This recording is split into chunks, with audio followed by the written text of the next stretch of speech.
Hello everyone. আজকে তোমাদের সঙ্গে এই আমরার একটা সুন্দর আচার বানানোর রেসিপি শেয়ার করব। ভিডিওটা শেষ পর্যন্ত দেখো, অবশ্যই আচার বানানোটা ভালো লাগবে। প্রথমেই আমি দেখো বড় বড় আমরা নিচ্ছি, আর এটা কিন্তু দেশি আমরা। আর আমড়াগুলোকে ভালো করে ছিঁড়ে নিলাম, আর অনেকটা করেই বাদ দিয়েছি, কারণ এই আমড়াটা দেখতে কেমন ছিল আর গাগুলো একটু কেমন ছিল, তো বাদ দিয়ে ভালো করে ছিলে নিয়েছি আমড়াটা।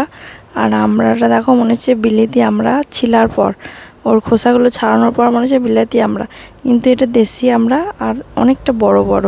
তো বড় বড় বলেই আরও আচারটা বানাচ্ছি। তো তারপরে এইগুলো প্রথমে সমস্ত খোসাগুলোকে ছাড়িয়ে ভালো করে পরিষ্কার করে আমি সিলেতে দেখো ওর ভালো করে থেতলে দিচ্ছি, যাতে ওর ভিতরে সব মশলাগুলো ঢুকে। আর এটা বানানো খুবই সহজ, তেমন কিছু না, শুধু এই সিলে এই বাটা ঘষা একটু ব্যাপার।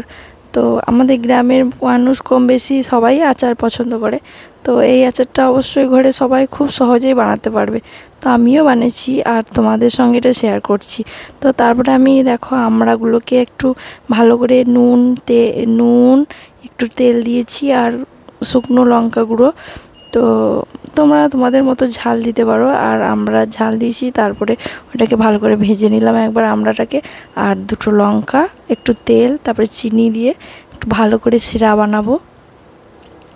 তো এই চিনি শিরাটা একটু পাতলা করেই বানাবো, আর অনেকটাই চিনি দিয়েছিলাম কারণ আমড়াটা খুব টক ছিল। তো ভিডিওটা শেষ পর্যন্ত দেখো। তারপর চিনিটাতে দেখো পানি দিয়ে খানিকক্ষণ কিছু ভালো করে নেড়ে চেড়ে নিচ্ছিলাম, কারণ চিনিটা লেগে যাচ্ছিলো এই কান্তিটাতে। আর দেখো চিনিটা কেমন লাল লাল হয়ে উঠেছে। তারপরে চিনি শিরাটা হওয়ার পর আমি আমড়াগুলোকে ঢেলে দিলাম, আর এইটাও খানিকক্ষণ নেড়ে নেবো, ভালো করে মাখিয়ে নেবো।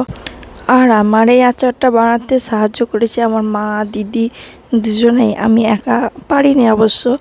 আর আইসু যেহেতু অনেক ছোট, তো আমি পুরোপুরি করতেও পারছিলাম না, তাই মাও সাহায্য করেছে, আমার দিদিও সাহায্য করেছে। তো আমরা তিনজনে মিলেই বানিয়েছি। আর আমাদের এই আচার বানানোর রেসিপিটা কেমন লাগছে অবশ্যই কমেন্ট করে জানাবে।